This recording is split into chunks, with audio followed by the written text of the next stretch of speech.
AJ Raval ibinunyag ang love story nila ni Aljur Abrenica. Mala misteryoso, mga kachika. Matapos ang mainit na revelasyon ni AJ Raval tungkol sa tinatagong anak nila ni Aljur Abrenica.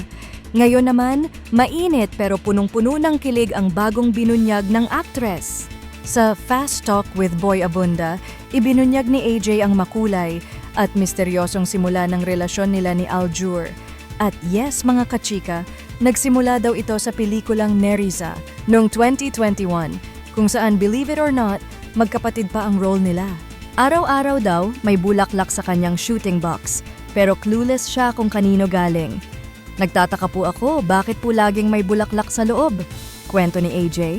At ang hinala niya, baka galing lang daw sa fans mula probinsya. Pero sa last day ng shooting, may kumatok daw sa kwarto ni AJ. At sino ito mga kachika? Alam naman natin walang iba kundi si Aljur.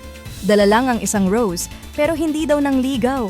Nagbigay lang ng bulaklak, tapos biglang alis. Kaya si AJ, naiwan na lang puzzled. Hindi po kasi ako feelingera. Gusto ba ako nito? Anong trip nito? Ang hirit niya. Pero nang muli daw silang nagkita, natagalan pa daw. Kaya fast forward tayo mga kachika. Nang muling magkita-kita ang grupo nila mula sa Neriza, doon na raw nagsimulang umeksena si Aljur.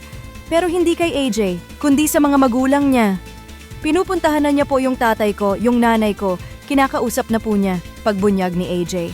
At ito pa mga kachika, si Aljur daw ay willing bumiyahe all the way from Batangas to Pampanga para lang makasama si AJ. Kaya nang mag-formal na itong manligaw, eto na lang nasabi ni AJ, wala akong judgment. At sa huli, umamin din ang actress. Sobrang pogi ni Aljur. Actually, say niya kay Tito Boy.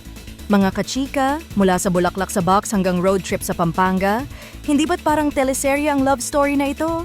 Kaya ano sa tingin nyo mga kachika? Alin ang mas nakaka-intriga? Ang pag-reveal ni AJ na may anak nga sila ni Aljur? O ang pag-reveal ni AJ sa pa-mysterious na panliligaw sa kanya ni Aljur?